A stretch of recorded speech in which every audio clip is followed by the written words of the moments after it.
Hey everybody, how you doing? Welcome to the show. We're all here. Nice to have you coming by today. Good to see you for a Monday, June is it the 19th today? What is today? 17th. How you doing? Welcome to 17th. The show. Can't wait for the 19th, I guess. 17th of June, 2019. Welcome one, welcome all. Just forgive me while I take care of my final setups. Good to have you coming by. Been busy today. Been busy on the weekend here. Continually following news stories one after the other. So welcome to Traveling with Bruce. We love talking about cruise ships, cruise ship holidays, cruise line news, whatever's going on out there in the cruise world. Lots has been happening, and we follow events around the world. If you're a new traveler, you've never been on a cruise ship before, this channel's for you. You're going to be surrounded by people here, my regular gang of regulars that pop in every day. They are all addicted to cruising like I am. I need to get a cruise, man. It's been a while. And we love talking about cruise ships. We can't wait to get on our next one. We love talking about the last one. We like talking about the best cruise we ever had. We talk about the worst cruises we ever had. It's not always sunshine and peaches and cream. But we share what we know, and we share with each other what we're hearing. And so if you want to know what's going on in the cruise biz, this is the channel for you. I'm live 6 days a week, every day, Monday to Friday, 5 o'clock Eastern, Saturdays at 2. We talk cruise ships 6 days a week live. Tuesday nights and Thursday nights at 8 o'clock, I do a live trivia show just to kind of lighten the mood. And I invite you to join me tomorrow at 8 o'clock in the evening for live trivia. I'm looking forward to doing that, as I always do. What else can I tell you? Oh, the channel. Oh my gosh, this channel. Oh my gosh. Okay, this YouTube channel is June, so July, August. It's 22 months old. It's now 22 months and 5 days old. August the 12th, 2017 is when I started. So August the 12th coming up will be 2-year anniversary. A year ago today, pretty well, we had just about 2,000 subscribers on this channel. It had been like a year and not quite a year, and we were just working away. We're just coming up to 2,000 subscribers. Right now, we're at just under 27,000. We're at 26,994. I just noticed about 5 minutes ago.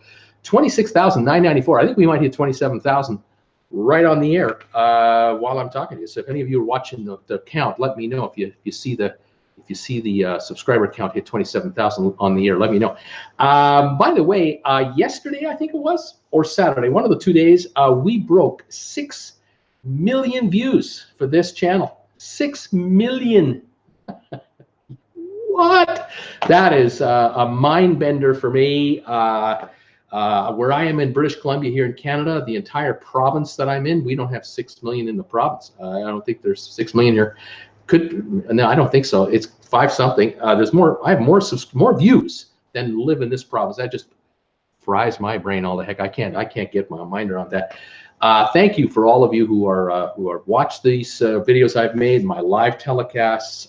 Thank you for all you who give me thumbs ups on my shows. Thank you for those of you who send me kind messages. Some of the messages I've been receiving this weekend have been unbelievably wise.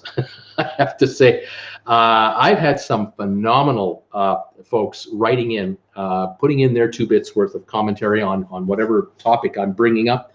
I've popped up a number of videos in the last 4 or 5 days, and some of the commentary has been fantastic. I really appreciate it. Really thoughtful, concise, and knowledgeable comments. And I've been doing my best to try to get back to people, let them know that I really appreciate their comments. It hasn't been easy because I am getting so many comments in every day now, so many, that I'm having trouble keeping up. It's almost an hour to 2 hours a day for me to catch up on comments. And if I miss a day or two, I'm up to 4 hours of work. And I just dread. Then I dread it. I go, oh my God, I got to sit down and really do this. I do the best I can getting back to you folks. If I don't reply to you, it's nothing personal. It's just that I'm so busy trying to find content for this channel and keep up with the cruise news for you that what I talked about a week or two ago and try to get to you now, it's a little difficult, but I'll just keep plugging at it. And thank you again for all your help. And as most of you know, I am a full-time YouTuber. This is all I do for a living. I don't have any kind of a day job. So I really shouldn't have an excuse for not getting back to you. But I do this 24/7, and it's I'd say about, oh gosh, I'd say 85–90% of this channel is all what I do on my own. My better half, Jennifer, she helps me a little bit here, a little bit there, but she also has the household to look after. She has to keep me in line. So this channel is more or less a one-man show, and I'm not yet large enough as a channel to be able to hire people to help me. I'd love to get to that. I'd like to get that problem. That is coming as we keep going down the line here, as more subscribers come in and more views come in. But right now it's a one-man operation. For those of you who don't know, if you're new to this channel, welcome. Please say hi to me, sign in, tell me where you're watching me from. I'm pointing at my phone over here because that's where I read my comments, and I'm pointing at my big ass iPad, which I have over here. I see my comments there. But those of you who are watching right now, you're probably seeing the comments zip by here. People are saying hi to me. If you're new to the channel, say hi to me as well. Tell me you're a first-timer here from Dayton, Ohio, or wherever you're from. Tell me where you're from. Love to find out where you're watching me from. What's your high temperature today? Want to share that info? We'd love to find out. And price of gas in your neighborhood, what's that doing? Is it going up or down? Some of the folks here will tell me who's advertising to them before my show even begins. I'm always curious to know who's advertising to you to watch me. I'm kind of curious about that. So like I said, we love talking about cruise ships, and I love talking about what's going on out there. In British Columbia, where I am right now, Creston, British Columbia, I'm 3 miles north of the U.S. border. Idaho, just down here. We will hit 81, 82 today for a high. It'll be what we call warm, but not unbelievably hot, but it'll be warm. But this week, it's going to go downhill.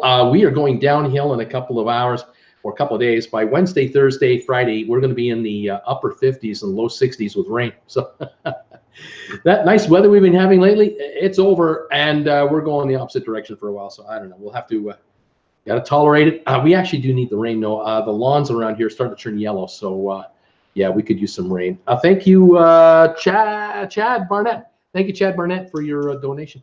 Appreciate it. What else is I going to tell you about? The channel is growing, and lots going on in the cruise world. I've got some news for you today, which I'll go through with you now to update you on what I've been following. Excuse me. And like I said, I've uploaded a number of videos in the last 3 or 4 days that have created a bit of a buzz and a lot of reaction. Well, we'll kind of go from there. If you have any comments on what I'm talking about today, let me know. If you have any questions about going on a cruise, what you need to know, or anything particular you'd like to know about a cruise line or a cruise ship or a port of call, enter it, and I'll do the best I can to get back at you. The format is I like to talk about news of the day, then I say hi to who's been signing in. So I'll try to give a shout out to everybody who's saying hi to me. All right, let's go. News today, a couple pieces of news today. The Cayman Islands. Let's start with the Cayman Islands. The Cayman Islands is a very popular Caribbean cruise stop for cruisers. Has been for decades now. The Cayman Islands is probably one of the safest places you can go to as a cruise ship visitor. It's the kind of place where you can walk, you get off the ship and you can walk out of the port facility, and you're right downtown Georgetown, and you can walk anywhere you want in downtown Georgetown, and you're not going to have a single problem whatsoever. Robert, thank you for your donation today. I just saw it pop in. Thank you. You're not going to have a single problem in downtown Cayman Islands, anywhere in the Cayman Islands. And I'm going to tell you why. They're richer than you are. For the most part. Folks in the Cayman Islands do rather well financially. Cayman Islands is the 4th largest banking center on the planet. Every bank in the world, and I mean big banks globally, all have branches in the Caymans. Governments have connections there as well. You might know Cayman Islands from the movie The Firm, the Tom Cruise movie. That is a sad depiction of what the Caymans really are about. The Caymans are a very sophisticated financial hub, and a lot of insurance work gets done there. A lot of financial clearing gets done there. To kind of give you an idea, it's not uncommon, for example, for say a tunnel to be built between, say, 2 countries, or a bridge to be built between 2 countries. The contractor could be from another country entirely. Then they hire 200 subcontractors. Everybody have all these specialists are brought in. These subcontracting companies are from all over the globe. They're from Asia, they're from Africa, they're from Europe, they're from North America, they're from South America. The lead coordinator of the whole project, let's say the quarterback, the lead contractor, has to do all the business from one specific place, like a neutral place, especially the banking, the payouts of all the dough. So the contractor gets paid by whatever country is hiring him, and then those funds get transferred to the contractor's bank account, if, for example, in the Cayman Islands, and all the contractors that are being paid out, all 200 of these guys, these corporations, they're all paid from the Caymans by wire. So money is going to Brazil, going to Liechtenstein, going to Germany, going to Finland, going to New York, going to Toronto, Ontario, and Canada, going around the world all the time. And you need auditors, accountants, lawyers to handle all that and make sure you double check all the the dollars and cross the T's and dot the I's. That's done in the Caymans. That's a typical example of how the Cayman Islands are utilized by businesses. Now, to get back to, if you're a cruiser going to the Caymans, it's a pretty safe place because there's a lot of white collar workers down there, expatriates. I used to be one. I used to be in the Cayman Islands as an expat. I used to wear a tie all the time, white shirt and tie. I was an offshore financial guy. And I lived there with my wife and my daughter. It was a very safe place to live. Enjoyed it very much. It's expensive as heck to live there, really expensive. But it is what I would call Manhattan might be too difficult to say, but think of the nicest neighborhood in your town where all the doctors and lawyers live. That's the island. The island is quite nice. Now, there are poor people in the Cayman Islands who work for low wages. Yes, there are those who cut lawns, trim hedges, use leaf blowers to clean driveways. These folks, though, are also imported. They're not, generally speaking, Caymanian. They're brought in from Jamaica. They're brought in from third world countries to do a work contract, for sake, a 6-month work contract, and they're given room and board and wages to do manual labor. But every government job in the Cayman Islands, the civil service of the Caymans, which is a posh job to get, you'll never get laid off, those are held by the Caymanians, the Caymanians, and they're great folks, very entrepreneurial, very smart, incredibly well educated. The island has a very good education system, very high graduation rates, seriously high literacy rate, as good as any G10 country. And the kids who graduate high school, they all go to college or university, unless they don't want to. They can easily get in. A lot of them will go to the UK for further education, some to the US, to Canada, around the world, and then they come back home and they find nice jobs back home. Anyway, Cayman Islands, you go there as a cruise ship passenger, you are surrounded by 35,000 residents down there who are, generally speaking, doing all right. There is no unemployment. There are no beggars on the streets. There are no panhandlers. And I would say if you try to, you get there during the daytime, I don't think you'll have any luck buying drugs. You'd have to really know someone who knows someone who knows someone who knows someone, because that island doesn't tolerate that stuff. You can get an alcoholic drink anytime you want, but you're not going to be approached by a drug dealer on the island. You're just not. It's not going to happen. I can imagine if you're out at a club at 2 in the morning, you might find someone who knows. That would be a rare instance, because in the Caymans, the penalty for drug dealing is severe, incredibly severe. In any event, the living is so good, the standard of living, that there's no need to have a secondary untoward income to really make a go of it. I don't want to paint the place as a total Shangri-La. They have problems, they have their issues, and one of them is what I'm going to talk to you about right now. And the problem, it has to do with cruisers. This is coming right back to us now. We are the problem with the Cayman Islands. I used to live there, but I don't now. If I go to the Cayman Islands now, it'll be because I'm on a cruise ship, and we are a problem for the Cayman Islands. And the problem that we are is we love the place. Cruise lines love bringing ships to the Cayman Islands. They love bringing their sailors, their guests to the island, because when the guests come back onto the ship at the end of the day, 99% of the time, they're pretty happy with how the day went. The island has a number of things you can do. You can do from nothing, just hang out on the public beach and do nada, to just walking around downtown and schlepping around some coffee shops, going to a couple jewelry shops, do some window shopping. Over to the Stingray City, I can hang out all there all day long. You can go to the botanical gardens. You can take a tour to hell. There's all kinds of tours available. Very family-friendly island. It's what the Caribbean wish. It's what cruise lines wish the entire Caribbean was like, but it's not. The entire Caribbean is not like the Cayman Islands. Cayman Islands are now an anomaly in the Caribbean, but it is a very safe, secure, and nice place to visit. We're the problem. There's too many of us. And the problem with the island is that to get on the island right now, and the only way to get on the island as a cruise ship passenger is you have to tender onto the shore. And that means getting into one of those lifeboats. They also send tender boats out from the shore to the ships to bring in the thousands of passengers every day that invade the island. And the government has been debating about the pros and the cons as to what to do about it. The cruise lines have been silently, quietly behind the scenes kind of saying to the country, God, I wish you had a dock. It would be really nice if you had a dock. Saint Martin has a dock. We can put up to 6 ships into Saint Martin at a time. St. Thomas has a nice dock, and on it goes.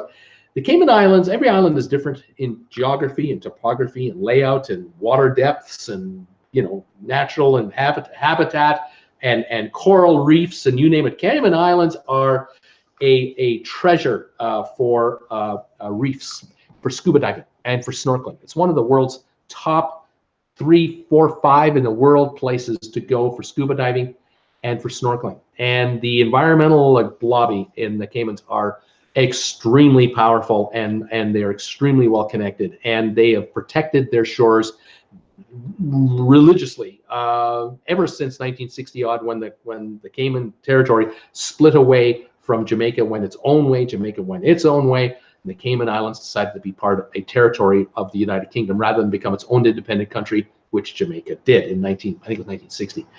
In any event, the waters around the Cayman Islands and her sister islands are pristine. And to put a dock facility into downtown Georgetown to handle Oasis-class ships, and that size, the Bliss and the Joy, these kinds of mega monster ship, you are going to need to rip out coral reef, quite a bit of it. You're going to turn downtown Georgetown into just an industrial type harbor. And on the one hand, there's the business interests who go, this is great. We could bring in 20 to 25,000 people a day onto the island from cruise ships. The environmentalists are going, you know what? Right now, you're bringing in 1,000 a day as it is, just on tender, and that's already too many. You're already causing damage just tendering people in, because the number of boats in the water and tour groups and on the roads and whatnot, it's just insane. I tend to agree with these guys. I think that the island should really stay with tendering and should actually restrict ships. They should do what Dubrovnik is doing, cut back how many can actually come in, make it more expensive to come in, but have fewer come in. That would take the stress off of all the infrastructure. But I'm not a Caymanian and I can't vote. But there are a serious number of voters who do want to keep it that way. And the government in the last year and a half has been pushing for a dock facility. And there were plans released, drawings released. It's a monstrosity of a concrete slab. It's just unbelievable. It will dwarf what is there now, and really, to me, I think will destroy the charm and quaintness of the downtown area. And the government's been trying to move ahead on it. They've been trying to get tenders and bids, and cruise lines have been willing to fund it. The cruise industry is willing to help the government pay for it, literally lend them the money to build it, or buy a percentage of it, or what have you. Because again, for the cruise lines, the Cayman Islands are gold. And if they can keep the passengers coming in and the dollars flowing, they're going to keep doing it. The problem, of course, is, to me, I think the problem is the cruise lines are building ever larger and larger ships. And when they come into ports, 2 or 3 or 4 at a time, they start loving their ports that they're coming to death. They're killing their own goose that's been laying their golden egg for them. And some of the cruise lines, as you know, I keep talking about it, they're building private islands to, take you to with their own docking facilities. In any event, there's a group in the Cayman Islands that has been vehemently opposed to this whole deal, and they want a national referendum on this. They want a plebiscite. They want to vote on this one matter, whether or not the country should go ahead and build a dock facility or not to handle these massive numbers of ships, and to allow the country to go from about 1.9 million passengers a year, so roughly where they are now, up to as many as 3 million passengers a year. That is just unfathomable to me, having lived there. I couldn't believe they were thinking of doing this. Under the Constitution of the Cayman Islands, which was passed in 2009, you can hold a national plebiscite. You can force the government to have a vote. And it's not even the government that does it. It's the Governor General, the representative of the Queen of England, who is the head of government there. There is a parliament, but the Governor General is the governor of the island, is the ruling #1 guy or gal. You go to the governor with your plebiscite, and if you have 25% of the electorate sign a petition, then it will be verified. And if it is verified that those autographs on the petition are legit, of actual voters, that are people that are alive, that actually are voters, then it is an automatic vote. The government can't stop it. No special interests can get in the way. No private businessman can put up a bunch of dough and bribe an official away for this. It has to happen. Today was the day that the referendum committee delivered the required number of signatures on a petition to the electoral office through the governor's office, and has been officially been received by the governor and the election offices, and they are now verifying the signatures. It'll take about 2 weeks or so, they figure, to figure it out. To give you some idea, there are 21,155 registered voters in the Cayman Islands. They have 5,289 signatures, and that is more than a quarter of the way there. And they're confident. The people who did the plebiscite, the referendum, are confident that we have the proper numbers, and they want to get this to a vote. The government's been trying to poo-poo it. They've been trying to talk people out of it. Don't even bother signing it. It's ridiculous. It's just a bunch of people, a small minority that just want to mucky up the works. But it's not a small number. It's 25% of the voting public that have signed on to this petition to go for this vote. So to me, it says to me that if this were to go to an election, to a special election, a special referendum, you might get 75% of the population to come out and vote for it, which is pretty high. But I can tell you right now, a quarter of that, 25% of that 75 is already voting one way. They're saying, no way, we're not going to do it. So the remaining 50% are going to have to decide. And if the vote is 50-50 between the remaining 50% that turn out, it's defeated. Because right now there's a 25 percentage point lead in the bag for those who don't want to do this. And I am hoping, I'm crossing my fingers that one, this petition will be legit, it will go through, the referendum will be held, and that they vote it down. As an ex-Caymanian resident, and I'm just an expat that worked there for a couple of years, and wasn't allowed to vote when I was there, and I didn't get involved in local politics. I just watched and observed. But that place is so beautiful and so charming. I'm praying that they will shut it down and not do it. Tender in, and if it's a windy day you can't go, tough. I say too bad, because that's the price you pay to go to a very high quality geographical location. You can't get it your way. You cannot force Mother Nature to give you what you want from her. In a natural setting. You have to go with it. You have to let Mother Nature tell you when you can come in and when you can't. And I would far prefer if the Cayman Islands cut back and only allow half the number of ships that they're allowing now, even if it means that Oasis-class ships won't go there. I couldn't care less. I'd be more than happy if only 3,000 and 3,500 passenger ships went there only, because if you want to go to the Caymans, you'll book the cruise through the ship you want to get there. If you really want to see it, you'll find a way to see it. But I would recommend, if you want to see the Cayman Islands and really get to appreciate the place, fly in and spend a week. Save your pennies. You're going to need them, but fly in for a week, spend a week on 7 Mile Beach, put the money on the table, and book the Westin or the Ritz-Carlton or the Marriott or some of the other hotels and take a week, rent a car, and see the island in its real setting, because you'll get an appreciation for the island. After the second, third day, you'll kind of get the vibe of the place, and I think you'll like it. But as a cruise ship passenger, I understand. Cruise ship passengers can visit a paradise like the Cayman Islands on the cheap.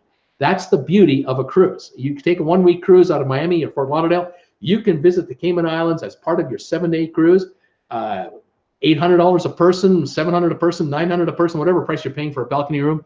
You're not paying $7 or $8 grand for a 1-week stay in the Cayman Islands. You're spending 1/7 of your cruise money for a 5, 6, 7-hour stay on the islands. You're getting a taste of the island, and that's all you're going to get. But you'll quickly figure out when you're there, you'll look around a little bit, you go, this isn't such a bad place. This is kind of nice here. And you'll realize when you get on the ship and you get back on the ship and you go to Cozumel the next day, or you end up in Jamaica, or you end up in another location where you get approached for, hey, you want to buy something that'll make you feel good, or would you buy this necklace, please? The panhandlers, the drug pushers, and other ne'er-do-wells, you'll realize, I didn't have that in the Caymans. That's right. Bruce is right. It was so nice there. Anyway, that is the big news out of the Cayman Islands. That was this morning, came out. And like I said, I'm praying for those folks. Please, please do not build that dock facility. I'm sorry for people who are disabled. If they can't get onto a tender and get onto the island through cruise ship, I apologize. I'm sorry for you. I'm sorry for those who get seasick on a tender and won't do it. Sorry. This place is very, very special and sensitive. And I think ripping up a whole bunch of coral reefs just to put in these docks would be a crime against nature. And it's short-term money grab. And there are special interests in the Caymans, believe me. Everywhere there are special interests. There are people who bribe or entice politicians to do what they want them to do with campaigning and whatnot. It happens in the Caymans too. It's not like, a Shangri-La. But there are rules. And one of them is the governor is the boss. And if a plebiscite comes up that has the votes, that has the regular signatures, then it has to be a vote. And I think this is going to be the first one, if I recall. I'm not sure. I'm not that familiar with all the plebiscite history, but this is going to be big. I'll be following it, as you can imagine, and we'll let you know. All right. That was news number 1. News item number 2 that I'll talk about is news from the Bahamas. I've been telling you, and I've been making videos, and I've been getting heat from Bahamians and others down there in the beautiful Caribbean. I've been talking about some of the dangerous cruise ports in the world. I've been particularly hard on Nassau, Freeport, and other Caribbean nations. And I've been quoting the U.S. government and the Canadian government travel advisories, talking about how level 2 or level 3s are issued from time to time, to watch yourself and to do not go off the beaten path. And when you go to certain islands, you stay with a group only. If you're going on a group tour, stay with the group tour. Don't go off on your own. I read something this morning that I wanted to tell you about today. 57 miles to be precise, 57 miles east of Miami is Bimini Island from the Bahamas. Now, Bimini, and I hope I'm pronouncing it properly, Bimini Island is the island that Virgin Voyages is going to use. The Richard Branson cruise line with the Scarlet Lady, they start cruising next February. They have a private resort, a private area on the beach in Bimini that is going to be reserved for passengers of Virgin Voyages. This morning and yesterday, a series of arrests were made. 24 individuals were arrested on drug charges and gun running charges. Ammo was recovered, guns were recovered, cocaine recovered, and all kinds of other evidence.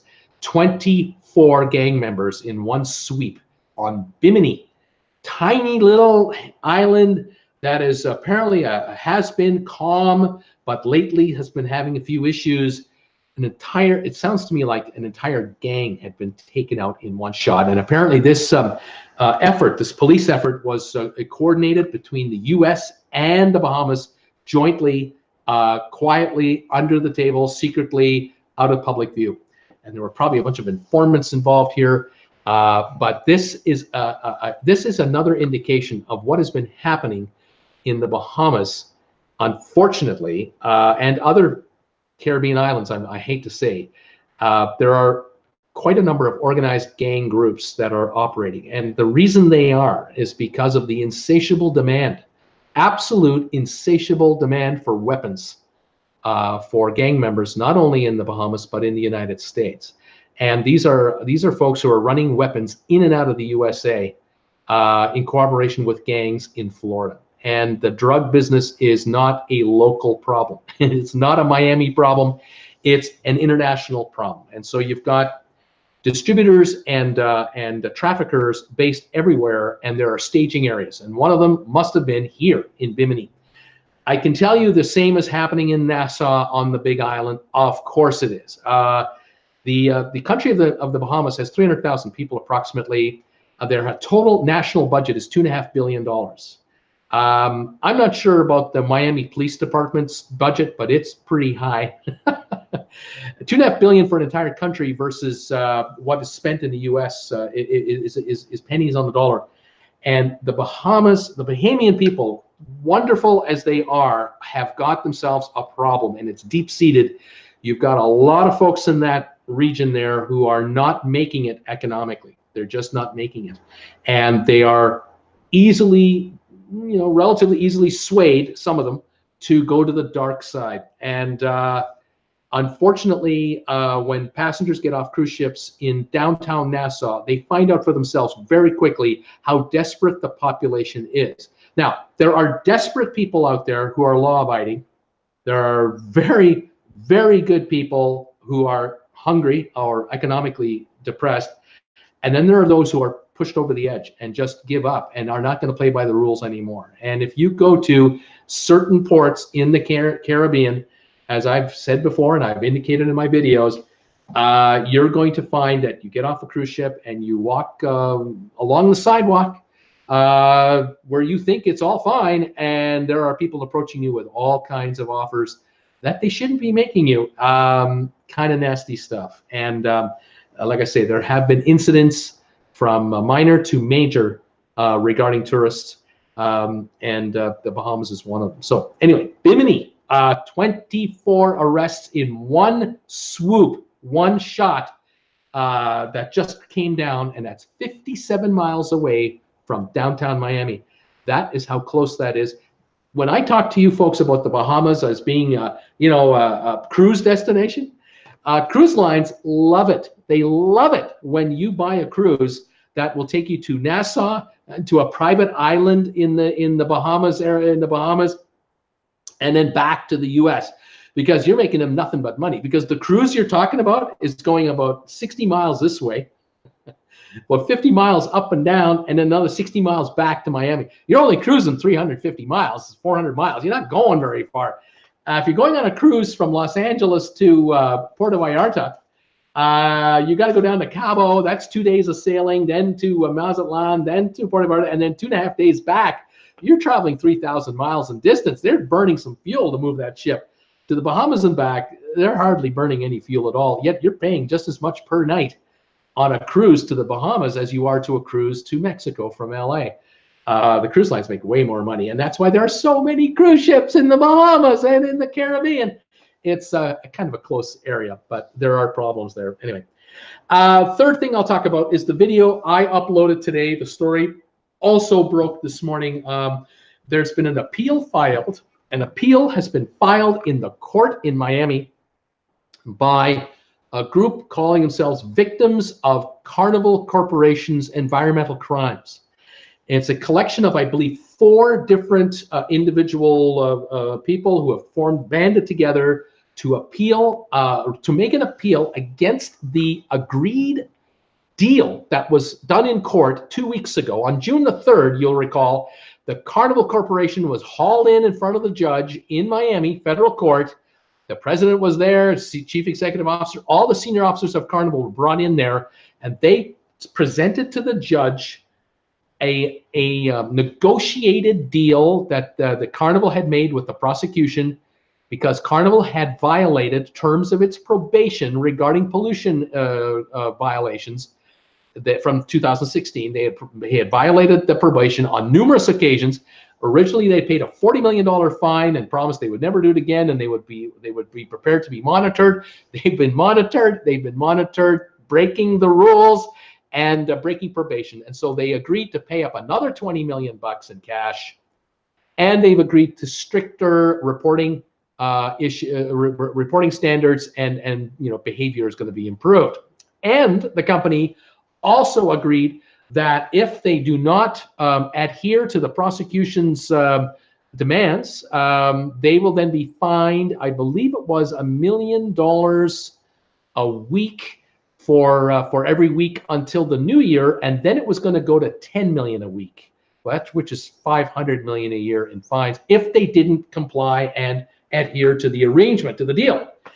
The victims of the Carnival Corporation Environmental Crimes Group have decided that's not good enough. They've decided no, they wanted to be heard on June the 3rd in court. They wanted to be able to present to the judge how they were impacted by the pollution that was put into the waters.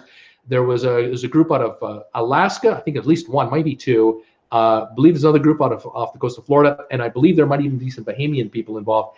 And they were denied by the judge the right to present to the court their impact statement, in effect, how they were impacted, because they wanted in on the discussions as to how Carnival is going to clean up their act. They were denied that. So they've now filed an appeal with a lawyer. They put a law group together. They filed the appeal. The court has 72 hours. They have 3 days to respond to this appeal. They have to rule yay or nay on this.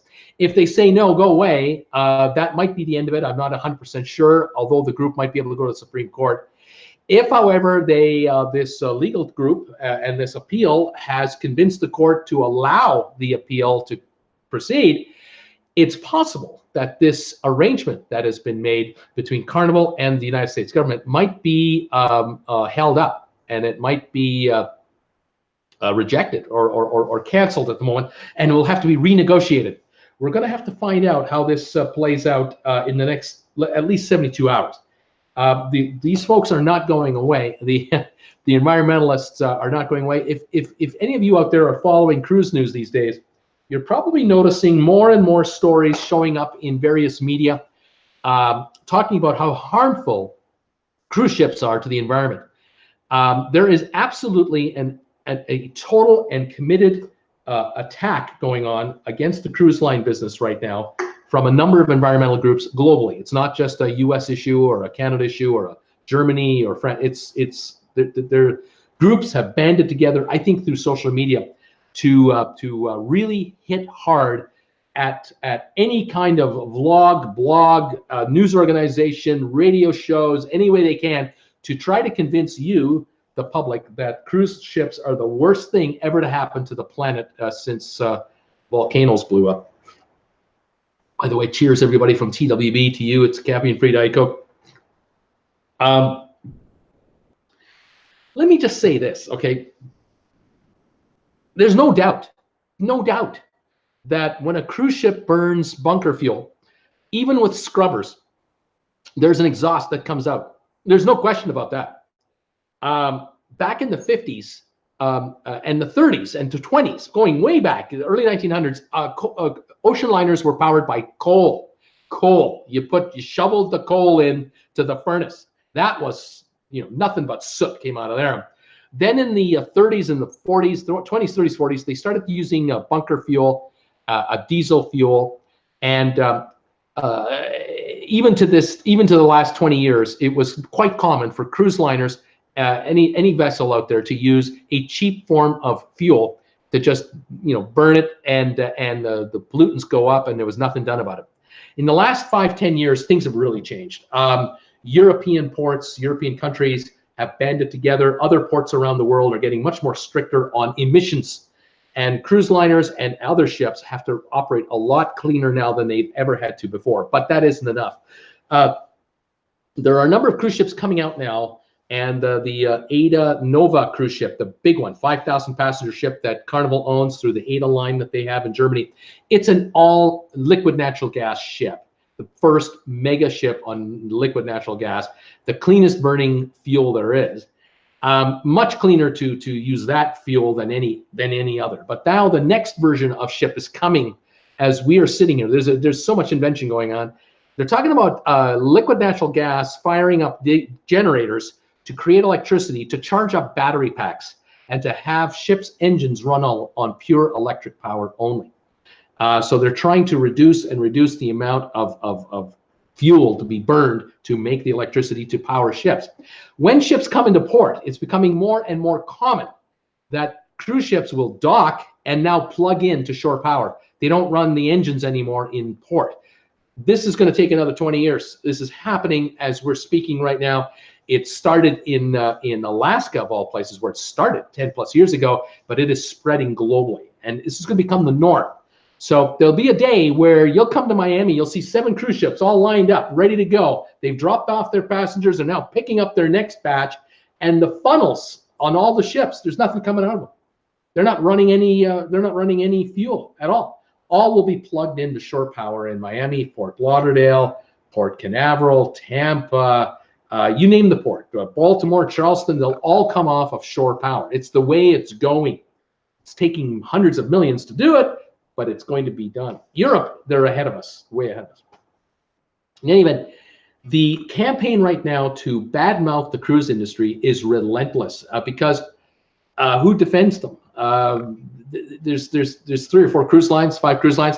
They collectively aren't the power. They don't have the power of Apple. They don't have the power of General Motors. They don't have the power of a government to fight these small environmental groups. But what the environmental groups aren't telling you, and what they're not admitting to, or they're not paying attention to, or they're conveniently ignoring, is that yes, there are 385 cruise ships out there. There's soon, in the next 7 or 8 years, there'll be 500 of them. The 120 coming, though, will be far cleaner burning than the ships that are there now. I would imagine that the 120 coming, there'll be 60 or so retired, and there will probably only be about 440. But nonetheless, you can add up all the cruise ships all you want and put them all together. That is nothing compared to how many container cargo ships there are. And if you haven't noticed, have you ever been down to Los Angeles or Long Beach, part of Miami? Have you noticed how big the container ships are? They are huge monsters as well. An oil tanker, you know how much particulate comes out the stacks of an oil tanker, and it doesn't matter whether it's running empty or full, it burns fuel and puts the particulates into the sky. There are thousands and thousands of container vessels around the world. Then there are thousands of ferry ships that carry cars, trucks, and people that are 10, 20, 30, 40 years old, 50 years old out there. They're spewing way more. The cruise industry is probably one of the cleanest industries on the seas overall. They're one of the cleanest, and yet it's the only one that the environmentalists are going for. And the reason is simple. You and I are on these ships. They are trying to shame 30 million cruise ship passengers this year, 32 million next year, 35 million the year after that, into believing that we are causing global warming all by ourselves by going on a cruise ship. They're trying to convince the world at large, and through us as the big batch of people to go after, that we're the bad guys. Nothing could be further from the truth. As I say, there are thousands and thousands of container ships, and don't forget, cruise ships that you and I go on, for the most part, do not go to only third world countries. Cruise ships go to Australia, New Zealand, France, Italy, the UK, the Netherlands, Canada, USA. We go to countries that are, kind of sophisticated, and we kind of are really working on our pollution problem, more or less. Some countries more than others. I get you there. But what we aren't doing is we're not going from, say, pick 2 countries that are not in the G20, all right, where the environmental rules are There aren't any. There are a lot of container ships that go in and out of third world countries where the pollution is horrific.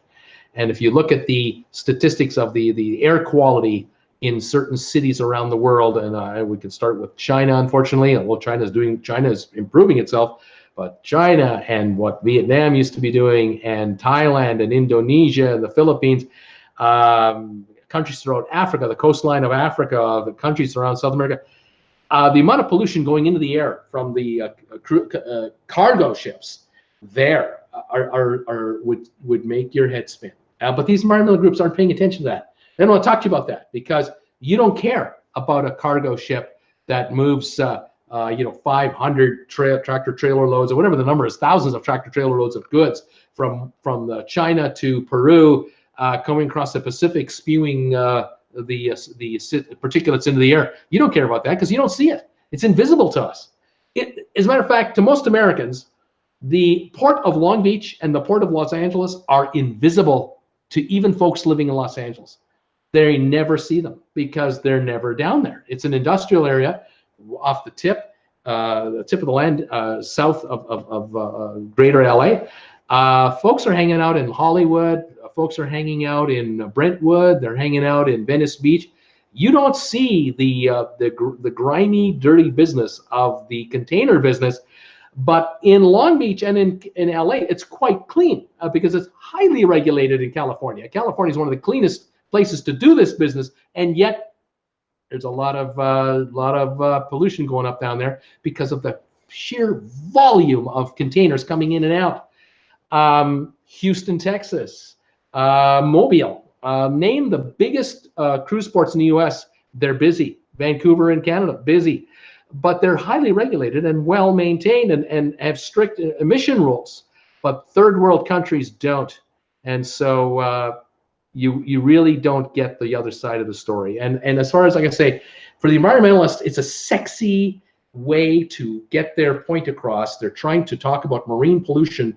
Why don't we show pictures of these beautiful cruise ships and shame people into not taking these cruises? Shame them. And that's how we're gonna win. Well, they're not gonna win because the cruise lines are quick to react and say, we're running electric power at shore. That's happening. Conversions are happening every month. We are converting ships with scrubbers. We're also building new ships with LNG. The next wave will be electric powered ships.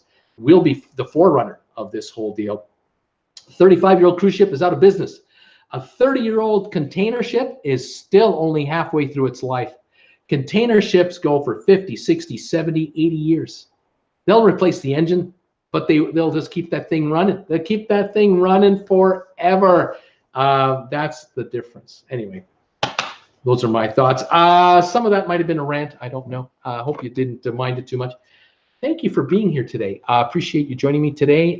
41 of you have given me thumbs ups already on the show. I appreciate that very much. The comments have been coming in since I started yapping. I don't know how many I've missed already. I probably missed a bunch of you because the comments only last a while and then they go away. But thank you for being here. Let me know if you have anything to comment on that I mentioned today or anything you want to know. I see Glenn Edinburgh here, Nurse Nancy, Paul Wooligas, Linda Lou, Sheila, Glenn Edinburgh, Scott Weber. Who else we got? Chad Clark is here. I'm going on the seaside in February. Seen a visit with the Lita Loca couple and Dawn, and I've seen where the entertainment and food have been totally revamped. Chad, they've made improvements. They've got a ways to go, but they've made improvements. I think you'll enjoy it nonetheless. But let us know when you're done. You tell us what do you think about that cruise. Steve Bartley is here. Thank you, Steve, for being here. Paul Wilgus is here. Welcome, buddy. Kat Rose is in the house. Who else have I got here? Vivian is here. Hi, Vivian. Bobby Green is here. Donnell from Ireland. CR Gaming. Do you think these Carnival fees and complaints are going to affect the future cruises? I don't know. Hard to say, CR. I'm pretty sure that the court is satisfied with Carnival's wanting to comply. The other cruise lines are watching what's happening to Carnival, and they are super complying. I can tell you that. I think the cruise lines will be forerunners of in the environmental side of things to clean up the act. They've come a long way. They really have, but it's just not talked about because the environmentalists won't give them any credit whatsoever. They have made up their minds that cruise ships are evil, and that's the end of it. They won't cut them a break. Where other cruise lines out there, cargo lines are just getting by and doing what they're doing, and no one's talking about them. It's quite amazing. Anyway, we'll keep following it. Who else have I got here? A lot of folks saying hi to each other, which is typical here. David Orcutt, how big is too big for a cruise ship? David, like I said earlier, going into the Cayman Islands, you know, I would say 3,500 passengers, maybe 4,000. That's the max. They should only allow 1 or 2 a day. I think the Caymans should restrict visits to under 10,000 people a day. That's my personal opinion. Having lived there, that's what I'd prefer. But the greed factor is alive and well in the Caymans, as it is in Jamaica, as it is in Haiti, as it is in Dominican Republic, as it is in St. Thomas. Anywhere you want to go, Mexico and New York, it's a greed everywhere. So pretty tough to shut off the spigot when it's rolling in, and it's rolling in the Caymans. There's no doubt about that. I'm not sure what Cat Rose means. What makes reef safe? Sunscreen reef safe. Don't know what that means. Let's see here. Who else we got? Duncan, go see the turtles and hold the baby ones. Feed them in different pools, and then have some turtle soup. True story. Duncan. The Turtle Farm's a nice place to visit in the Cayman Islands. Not a bad place. For kids, great place to take the kids. Really is. Yeah. Let's see here. Who else have we got here? Yeah, Paul Wilgus, you got a good point. It's bad enough the coral reefs are dying because of rising water temps without cruise ships killing them off. And you know, cruise ships don't kill off reefs. It's the construction of ports, dock facilities that does it. You got to rip it out. You got to pour the concrete pilings. You gotta level it all. It's just, it's devastating. It's like dredging out the thing, and it's a sledgehammer approach. I would love it if the Cayman Islands restricted cruise ships even smaller than 4,000. Make it, cruise lines like Ponant and Viking with 930 people. That would be cool. Really tighten it up. Make it what it is, something special, really special. Galapagos Islands, you pay a fortune to go there. Why? Because it's protected. The Caymans could kind of be halfway there. They could be halfway to that if they played it right. They'd be one of the only places left in the Caribbean that would be that precious. But they're blowing it. And that's what really, from the outside looking in, is what I see. I'm way out here. I'm not in the island. I'm not part of the island. I'm not a local. I don't speak for the islanders. I only speak for myself. And I love the Caymans. I love Caymanians. But some of them just don't get it. They think they have to be Walmart and do high volumes to make a buck, when you don't have to do that. There's a reason the Ritz-Carlton has a hotel on 7 Mile Beach right now. You can't find a Ritz-Carlton in Haiti. You can't find a Ritz-Carlton in some of these heavily trafficked areas, but you'll find one in the Cayman Islands, and it's booked solid at 500 to 1,000 a night, sold out. That's telling you something, but the quality of people who like that place down there, it's really nice. Excuse me. Who else have we got here? Let's see. Chad Clark, St. Thomas also has a pretty high crime rate. Matter of fact, I'm surprised the ships are still going to St. Thomas. I wouldn't be surprised if the cruise lines start going to St. Croix. They would go to St. Croix right now, but they can't. St. Croix got beaten up badly from Hurricane Michael and Hurricane Maria. They're still recovering. I know their dock is back up and running, but the island was really badly hit. It's going to take a bit more time for St. Croix to fully come back, but St. Thomas, they're doing well, but there's almost too many people going to St. Thomas, isn't it? Sometimes you see 5 ships a day, 6 ships a day. It's a nice place. I mean, really. And St. Thomas can be a Shangri-La too, but they might be letting in too many, just too many at a time. Let's see here. It's hard, though, to tell a country to not let in as many tourists. It's tough to kind of, you should hold back. Shawana Creative Circle is here. Hi there. Welcome, Shawana. Who else have I got here today? Scott Weber said hi. Suzanne Jones, I was there in March. I agree. Please leave it alone. Right on, Suzanne. Who else is here? Let's see. Duncan and I bring a lot of 1s and 5s and 10s and get served before everybody. Duncan's talking about tipping. Sylvan Reef safe. Sunscreen is very low titanium oxide contents, zinc oxide contents. They're not poisonous, but they react with seawater. 2 more compounds believed to cause coral bleaching. We're talking about, I guess what's being talked about here is the kind of sunscreen you use, and then you go into the water, and the sunscreen comes off of your skin and is now in the salt water, and it can adhere to the coral reef, and it slowly accumulates and can kill it, suffocate it. That is an issue. Yeah, that's something to be wary of, I guess. Ed Tolson Jr. is saying hello to everybody. Hello there. Who else have I got here today? I'm saying hi to everybody that I can find that's new to the channel. A lot of my regulars are here. Welcome all of you regulars. Bruce, you persuaded me. As soon as my numbers come in, I'll book a week in a luxury hotel in Cayman along with other TWB family buddies. Yeah, you'd like it. Megan, we have to save the coral. It is home to many species of fish. Also, that's true. Linda Lou, thank you, Donnell. Ed Dolson, hello, Linda Lou and everybody. Who else have I got here? Excuse me. Donnell, if Lady Luck smiles on me, I'll let you know. Vivian, there was a great 12-day cruise from here to Fort Lauderdale, but had to fly back. I've looked all around to try to get a sailing back, even New York, but dates don't coincide, says Vivian. Let's see. Nurse Nancy, wow, 105 viewers. Don't be afraid to give Bruce a big fat thumbs up. Thank you for those encouraging words, everybody. We've got 51 thumbs ups today so far. Thank you, everybody. Appreciate that. Let's see here. David says, State Department says about the Bahamas, armed robbery, property crime, purse snatching, theft, fraud, and sexual assault remain the most common crimes perpetrated against tourists. And that is true. There are certain areas of Nassau you don't dare go. It has been going downhill for quite some time, and I am sorry to repeat this, but it is true, and it is sad. There are areas of the Bahamas that are glorious, wonderful, incredible. I've been in Nassau several times. I used to go to Nassau on business when I was living in the Caymans, but this is 20 years ago. And 20 years ago, I could freely walk the streets of Nassau in the public areas without any trouble whatsoever, alone or with someone else, not a problem. But 2019, things have really, really changed. And so that's why there's a big budget being put together for this new port for downtown Nassau. And I hope it happens, and I hope it's successful. I really do. The government is trying to build business, is trying to get things going. The only way to reduce crime in a place like the Bahamas is to have more work available than workers. That's what you got to have. You got to have so much work available that folks would rather work for a living than do crime, because it just doesn't pay as well. If it pays better to get a steady paycheck, great. But the Bahamas isn't in that position in every corner of the country, not every segment. And so that's the issue. Some folks have too much time on their hands, and they have obligations, and they get themselves into a pickle. And next thing you know, they need to do stuff. Anyway, there you are. Let's see here. Other comments there. Peter Mountner, hello, Bruce. 22 degrees in Kingston. My first cruise was 55 years ago from Montreal to France on Cunard, Franconia. That's fantastic, Peter. Thank you for being here and let me know that info. That's great. Let's see here. People talk about Nassau, which is all fine. Sylvan, my great uncle Wilfred was a frequent passenger on the Franconia. 4 or 5 times a year he was on that ship. Let's see here.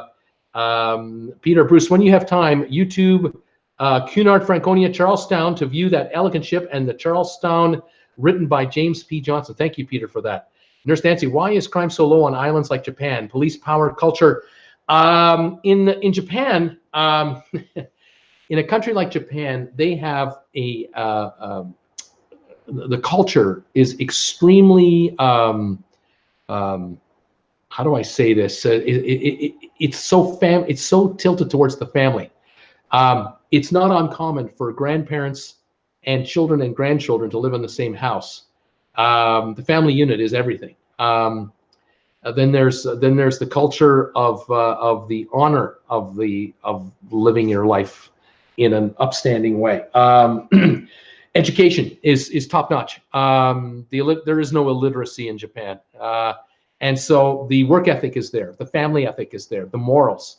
It's all there. It's all stayed intact, even through the Second World War. Unbelievably, I mean, our country was devastated, and yet came together and just built itself back up. That is probably the reason why Japan is so solid a country when it comes to that. There is crime in Japan, believe me. There are bad people in Japan, yes, but the percentages are extremely low. Also, of course, weapons, guns in Japan, not tolerated. There you go. What's happening in the Caribbean, perhaps, and Central America, unfortunately, is they are so exposed to the North American lifestyle and the North American way of doing things, and there are people in the Caribbean and everywhere that see how Americans live and Canadians live and other cultures. They want to be just like us because they are brainwashed into thinking that anyone living in North America has got it made. You got a big house in the suburbs. You got a nice car or two. You've got at least 1 or 2 or 3 television sets. You got internet. Kids are always happy. Perfect teeth. Everyone can see without glasses because of television. I mean, movies. I mean, it's a perfect life. And some folks just can't stand it when they can't get that perfect life, and they figure, well, I have to go to drastic measures to get that perfect life, and I'll make money fast. And there's one way to make money fast in some of these countries, and that's moving drugs, or doing other illicit things. And the young, the very young, who have no direction or who are not given the proper direction from either family or society, the society they're surrounded by, they're looking for the easiest way to survive, or they're looking for whatever way they can to survive. And sometimes the only way they know to survive, to not get killed where they are, is to be part of the gang rather than to be a victim of it. And around and around it goes, and the next generation comes, the next generation comes.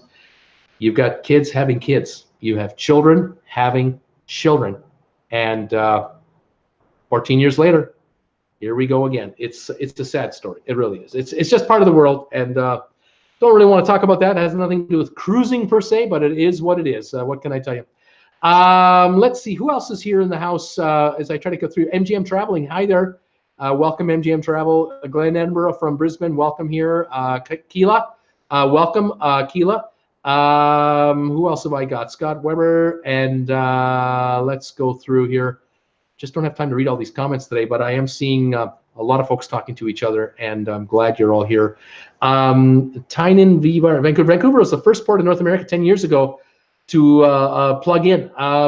It was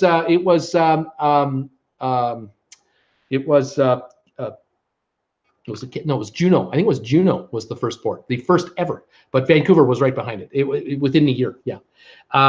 Plug-in shore power, absolutely. Land-based power is prominently coal-based. Anyhow, not really. Land-based, it depends on where you are. Now, there's coal plants in China. There's some in the U.S. They're slowly dying out. But solar, wind power, Europe. Look at Europe with renewables, unbelievable. The windmills everywhere. Solar everywhere. Same in Canada, the USA, really coming on. Natural gas being used to produce electricity. Of course, nuclear, obviously. But sure beats having the ship burn the engines in port right downtown. You don't want that. Anyway, there you go. Let's go here. Any comments coming in I can go with here. Sheila, well, the environment specialists don't tell you is that they're in the money making business. Husband was in gas, oil business, and you wouldn't believe the BS, a cleanup of small gas and oil spill. There you go. Let's see here. Nancy, I'm always trying to learn more, striving to become more intelligent every day. MGM, the tree huggers have way too much free time on their hands, need to get jobs and move out of their parents' basements. David, cruise industry supplies jobs and contributes $32 billion to the U.S. economy. Scott Weber, many U.S. Navy ships put out no particulates or CO2. They use nuclear. That's true. Duncan, we paid the cruise ports fees, but they don't complain about that. Vivian, not yet, Paul. Only by canoe. I don't know what that means. Linda, honestly, Nurse Nancy, it is a personal goal of mine to learn something new daily. Scott Weber, if you don't want bunker fuel, ships can be powered with nuclear fuel. Sheila, do you have any flooding at your house, Vivian? Vivian, I know enough. My brain is full. There's Vivian. Vivian has got flooding issues and rain issues in the UK. It's been crazy. Sheila, do you have any escape route, Vivian? Nurse Nancy, that is indeed a great goal, Linda Lou. My issue is that when something new comes into my brain, I lose something I used to know. Donnell, the hot air those dishonest environmentalists emit is way more than the pollution that causes from ships. Megan, what gets me most is that these tree huggers, they think their lifestyle is easy for everybody. Paul Wilgus, laughing out loud, Nurse Nancy, me too. The older you get, the more it happens. The more that happens. My problem is my data band is too full, says Sheila. Vivian, well, can't go inland. It's flooding the other way. It's straight into the North Sea, so I guess not. Tom Henry, hi, I made it home after picking up Penny from her spa day. Way to go, Tom. Scott Weber, I know the Port of Los Angeles. I grew up in San Pedro. I'm just glad those people in LA don't know. There's some really nice areas down by the port. It's true, Scott. There's some really nice areas down there. Linda Lou, laughing out loud. That's an aging problem, Nurse Nancy. Paul is saying hello to Tom. Sheila, I need a cleaner and a delete file button. Donnell, you're in good company. Nurse Nancy, Sheila, and a filter. Nurse Nancy, wow, Vivian, you have a life jacket? Tom is in the house, says Donnell. Welcome, Tom. Let's see here. Vivian says, hey, I got the quadruple bra. I'm good in my own flotation device. Debbie, hi, Bruce and TWB family. Late start again. Welcome, Debbie from Chico, California. Glad you could make it. Linda Lou, lucky doggy Tom.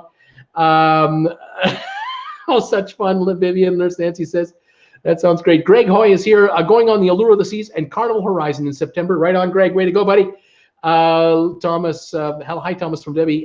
Duncan, the average person produces anywhere from 0.6 to 1.8 liters of gas per person. Guess we'll need filters. Perry Gerfin, hey, Bruce, love your shows and information. Keep it up. Thank you, Perry.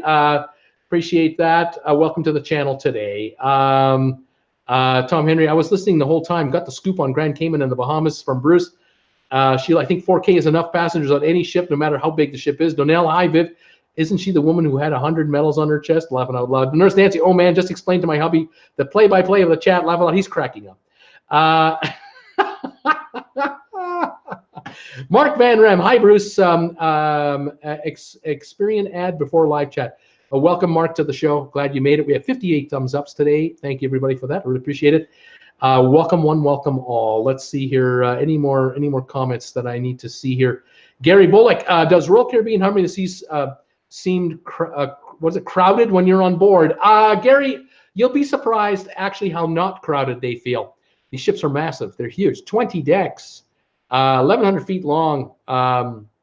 You got room, baby. Tons and tons of room on these ships. I don't think you're going to feel crowded on them. Cruise with us. Howdy, TWB guys. How are you guys doing? Cruise with us. Welcome. Let's see here. Mark Van Ram, less than 150 days until my next cruise on Holland America. Rome to Fort Lauderdale, 18 days. Mark, that should be great. Keela, Carnival possibly going to get banned in the U.S. again, but they can't pay the fine. They have to go. They'll be able to pay the fine. They're not getting banned. They'll be around for a while yet, I'm sure. They'll clean it up. Let's go here. Loves to Travel. Hello, Bruce. Hi, Loves to Travel. How are you doing today? That's a familiar looking face. Loves to Travel. That face looks familiar to me. That looks like a YouTuber's face, a YouTube creator's face. How are you doing? It's nice to see you. Cruise with us. Howdy, Sheila. Sheila is saying, laughing out loud, Megan. Linda Lou, oops, would be so great, Mark. Vivian, Elizabeth, doing a great 12-day one for a solo person, but as Bruce just said, I can't get back. Let's go here. Cruise with us. Howdy, Paul W. Nurse Nancy, bye, guys. Always a fun time. Hubby is done from work, and it's time for a walk around the lake. See you next time. Take care. Take care, Nurse Nancy. Thanks for popping in to see us. Megan, Sheila, you leave from New York, spend a weekend in England, and then sail back, drive home from New York. Megan says that sounds like a great plan. Let's see here. Who else we got? Jim Evans, staying on the ship in Nassau next week. If they're treating the tourists that way, I'll stay on the ship, have my own pool excursion. That's right. Hit the sauna. Absolutely enjoy. Mark, not impressed with Nassau in April. Too many hawkers. Water tour was awesome, though. Lucinda Rodriguez, hello from Sebring, Florida. Welcome, Lucinda, to the show from Sebring. I'm glad you're here, too. This is fabulous. Who else have I got here? Yeah,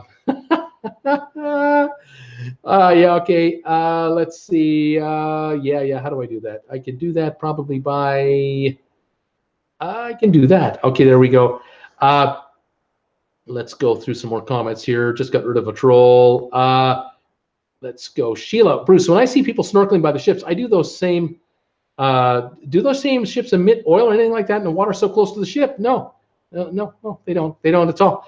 The water is crystal clear all around them. It's quite good. Let's see here. JJ, 3Js, just popped in to give you thumbs up, so I'll catch you later on the rerun, says James. Thanks, James. Thanks for popping in and all your support. Thank you. Let's see here. Megan, those people make my heart stop, Megan says to Sheila.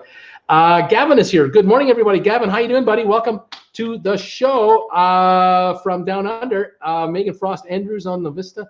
Any news on the Vista? News on the Vista. The Vista, I did a video update yesterday. The Vista did leave Galveston. It's now doing an 8-day cruise instead of a 7-day cruise because they can't go up to top speed. They're only doing 2 Mexican ports on this particular cruise. The next cruise is supposed to be a 7-day cruise. It won't be. They are coming back a day late. So at best, it'll be a 6-day cruise. Unless they postpone the next cruise, we're going to find out probably tomorrow what's going on. Compensation being offered by Carnival all over the place to people from the last cruise to this cruise to the next cruise. It's just it's a mess, and they're trying to fix the ship on the run. I'm not sure if that's going to work. We'll keep an eye on it. Duncan, what about getting a bank account in Cayman Islands? Is that possible? It is, although generally they like to know what your purpose is for banking there. They ask a lot of questions with respect to your nationality. Why do you have a bank account? What do you need it for? It's not so simple. You don't walk into Cayman Islands with a suitcase with the cash and try to launder money. You can't do that. Never. You can never do that. No, it doesn't happen. Maybe in the 50s, those days are over, folks. It's not easy to open a bank account in the Caymans. If you live there, yes, but you gotta have a good reason. You might need a lawyer to help you do it, and he'll have to vouch for you. Convince the lawyer. Good luck. Let's see here. Let's see here what are going on. Sheila, yes, Duncan, I can move there without paying taxes. Yes and no, if they're allowed in. Andrew Cabate, hi Bruce, hi Andrew. Paul Lugas, Sheila, my sister has cancer on one breast and decided to have a double mastectomy. She's been doing great. Paul Lugas, I pass on my best prayers and wishes to her. Alan Carter, hi all, #1 thumbs up, 23 Celsius and 91 cents a liter for gas in Calgary. Welcome, Alan Carter. We got 59 thumbs ups now, fabulous. Glad you're here too. Loves to travel, yep, that's me. Yep, I thought it was you.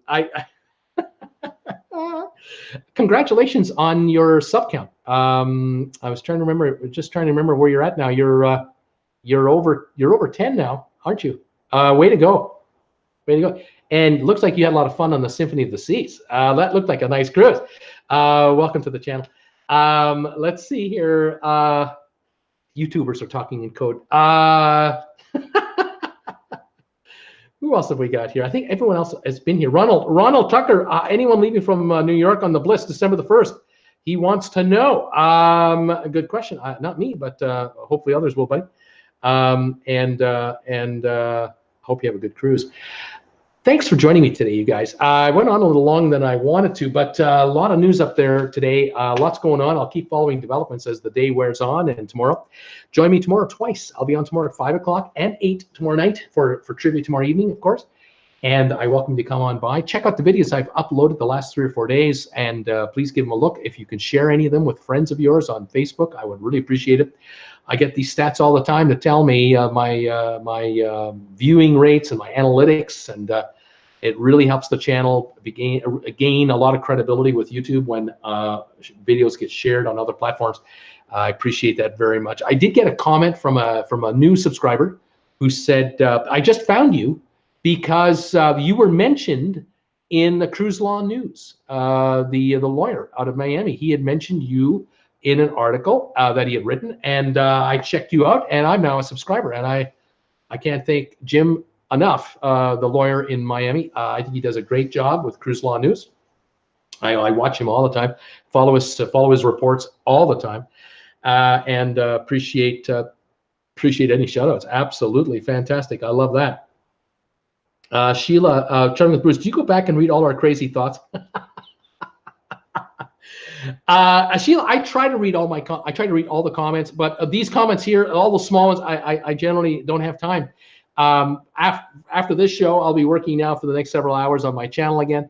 Then tonight and tomorrow, I'll be working on the next show and just going forward, putting videos together, doing new shows.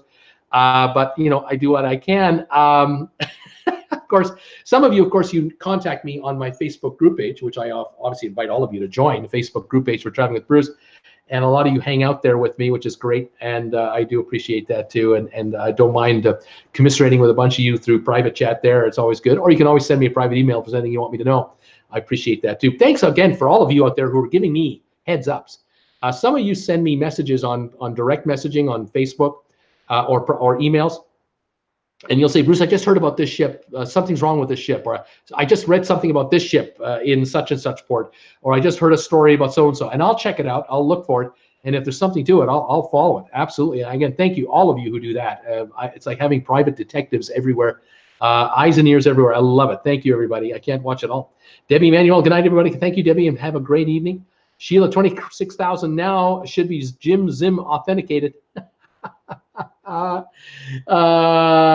Fantastic. Everyone's saying hi to everybody, invite everybody. Let's take a look at my sub count. Did we hit 27,000 here? See if it's gotten up there. Yeah, 27,002 subscribers. See if I can get see if you can see that. Okay. You see that, all right? Hard to, there it is. I'm not sure it's coming into it. 27,002. We've broken 27,000 subscribers while on the air today. Thank you, everybody, for your undying loyalty to this channel and for putting out the word to traveling for traveling with Bruce. I love it. Thank you so much, everybody. I really appreciate it. Absolutely wonderful. Yep, we are moving along, and it's exciting. The next big one is 30,000. That's a biggie. Can't wait to hit that. Anyway, there you go. One day at a time, another bunch of subscribers, and we just keep on going. Absolutely wonderful. Thank you, Glenn. Thank you for that. Happy dance, Megan. Yep. Woohoo. Yep. I'm loving it. Got to put on the speedos and start dancing right after we turn off the camera. Yeah. We'll start dancing. I think Jennifer will tell me to get back in my corner and shut the hell up. We'll be all right. Okay. What can I say? Sheila, I missed it. Cruise with us. Donnell, 27,000 on. Well done, Bruce. Bye, everybody. Sheila, put them on. Put them on. Yeah, I'll right after I turn off the camera. Anyway, there you go, guys. Have yourselves a great evening. Thank you for being here today. Thank you for 63 thumbs ups today. Good number. I appreciate that. We'll see you tomorrow at 5 o'clock and at 8 tomorrow evening for trivia. In the meantime, stay warm, stay safe, stay healthy, stay cool if you're a little warm out there. And thank you, Sheila. Thank you for that. 27,000. Whoop, whoop. We did it on the air. You got to love it. All right, guys. Have a good one. We'll see you tomorrow at 5. Bye for now.